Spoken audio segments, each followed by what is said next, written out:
What's up everybody, Simon here with Tech Visibility. Today I'm going to go ahead and go over the iPhone 13 release. It was really hyped up, big event that happened September 14th. Apple introduced the new iPhone 13. Whether it was worth the hype or whether it is worth upgrading, we're going to go over in this video, and I'll let you know my thoughts on the iPhone 13. As someone that has the iPhone 12 Pro Max, the big question comes up whether I should upgrade with the new features that the iPhone 13 is advertising and has released, and is it enough to pay over $1,000 to get the new iPhone? So before I get into this video, as always, I remind you guys to show a little love, hit the like button for us, and subscribe to our channel if you have not done so already. Also check out techvisibility.com for the latest product news, reviews, and leaks. So let's get into this video as we discuss the iPhone 13.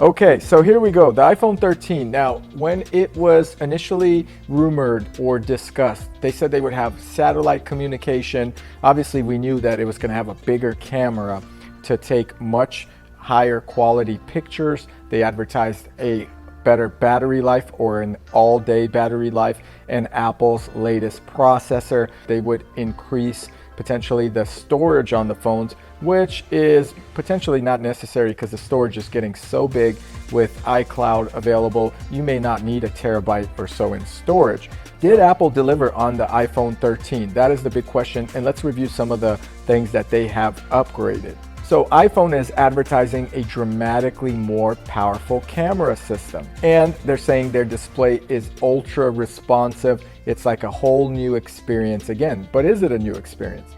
They are also saying that now their iPhones are the world's fastest smartphones. They're durable and have a much longer battery life. So these are the high hitting points of Apple to get you to upgrade. Now, whether you think these specs that they're advertising are great enough or maybe boring and not enough for you to shell out another $1,000 to upgrade to the newest iPhone, Apple is still counting on it. In fact, Apple released a lot of upgrade plans, pay as you go monthly, and then you get an upgrade at the end of the term. So they know that a lot of people are going to upgrade anyway. It did send Apple stock up just by a little bit when they released the iPhone, but not by much. And it's because, in my opinion, the iPhone upgrades, the phone nearly looks the same with just a bigger lens on the cameras. You can't really tell that you have the new iPhone unless you really look at those lenses. So a lot of people cosmetically may not want to go ahead and upgrade, and that may be a problem for Apple. So if you're an iPhone 12 user or owner,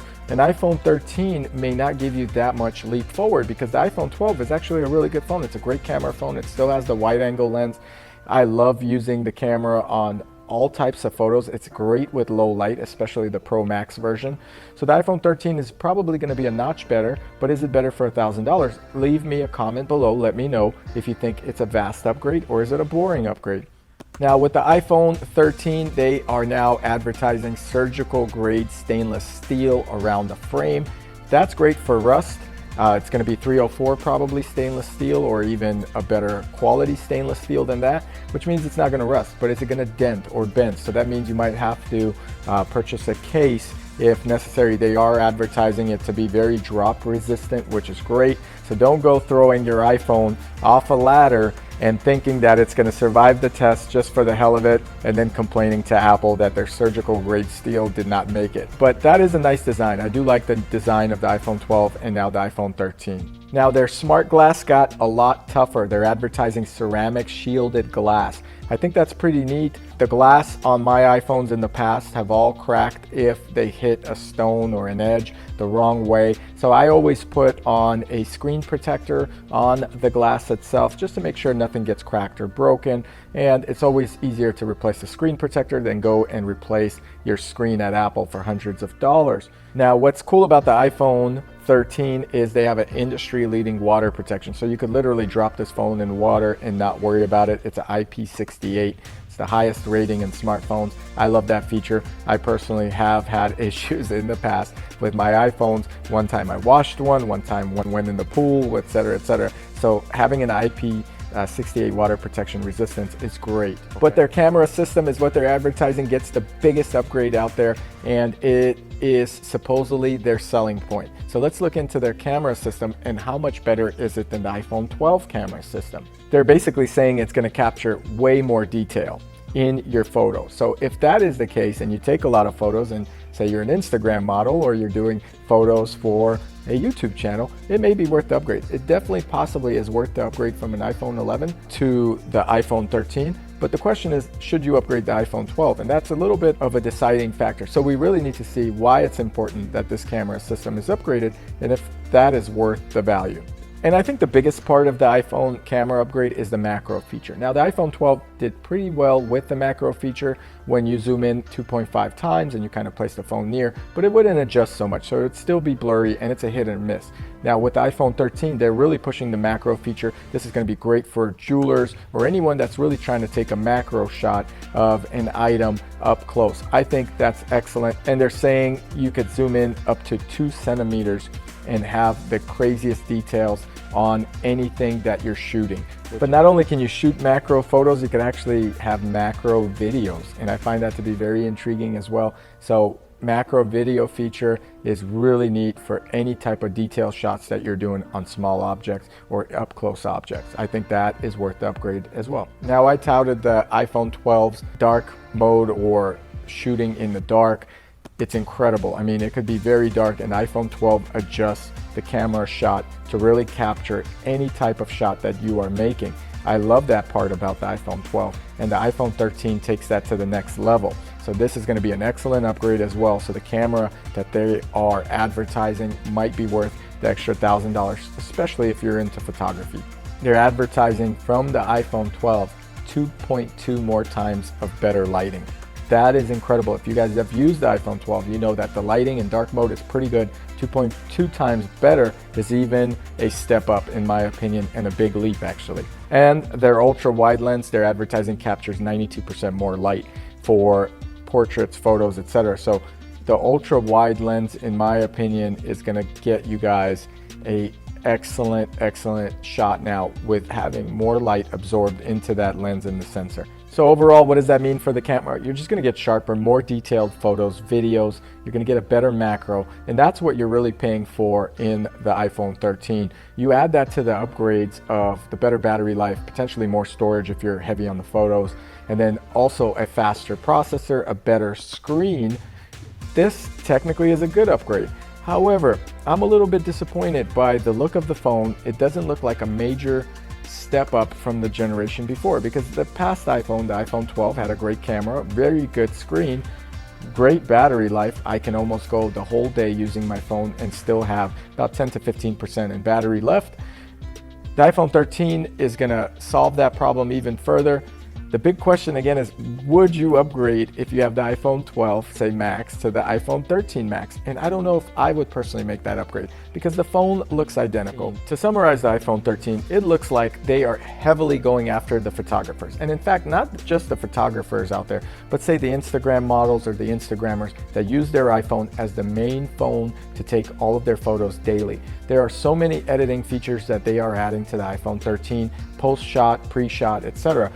3 different lenses, all of them have been beefed up and amplified, and I feel like they're really going after someone that's going to use the iPhone for almost what we can call professional photography. And today I feel like the iPhone 13 took the upgrade level a step up with the camera, and the reason they did it is because a lot of people are Instagramming now more than ever. They're using their phone not only for photography but also videography. So can the iPhone take over, say, a video blogging camera? I'm going to say no right now because of stabilization. It doesn't have a gimbal. However, you could get some quality external gimbals such as the ones DJI makes that I've reviewed here on our channel, and you can potentially get a good video source for your YouTube edits and get some really quality shots, not only in slow motion but in macro and now with the camera feature. So my final verdict: if I was using this for straight photography every day and I was really heavy on production with cameras and capturing every single moment, that $1,000 upgrade probably is worth it, because you're going to take a lot of pictures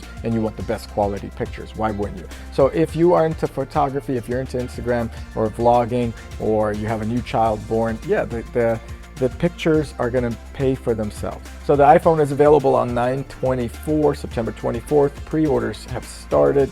There are 2 versions right now of the iPhone you can buy, and that's the iPhone 13 Pro. Starts at $999 for 128 gigs. Now there are 4 different colors. There's the Sierra Blue, the Gold, the Graphite, and the Silver. You could also get it for 256 gigs in memory, 512, which is typically what I usually get, or a 1 terabyte, a whopping 1 terabyte memory in your phone, which is incredible. I'm not sure if it's necessary considering there's iCloud nowadays, but that will put your phone on the Pro model. And with the Pro model, you get the 6.1-inch display. With the Pro Max model, you're at a 6.7-inch display. Now, if you get the regular iPhone 13 non-Pro version, you're gonna go either 6.1-inch or 5.4-inch, which we're calling the mini. And what's interesting is the Pro Max version with 1 terabyte only costs $100 more at $1599. So you have to determine what size of phone you would get.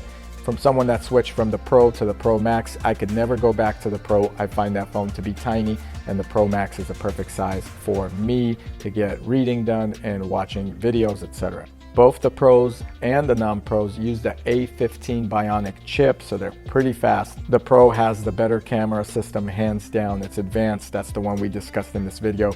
That's the only one I would upgrade to. And the Pros have up to 28 hours video playback versus just 19 hours on the regular. Now you compare that to the iPhone 12, it had the A14 Bionic chip. It had 17 hours of video playback, so you're getting 11 more hours on the new Pro. So they are really pushing that new battery life as well. And of course, they're all compatible with MagSafe accessories. So you guys let me know in the comments, are you upgrading? I appreciate you guys watching this video. As always, comment below, hit the like button for us. Check out techvisibility.com for the latest product news and reviews. And I'll catch you guys here in the next video. Did Apple do a good job? You let me know.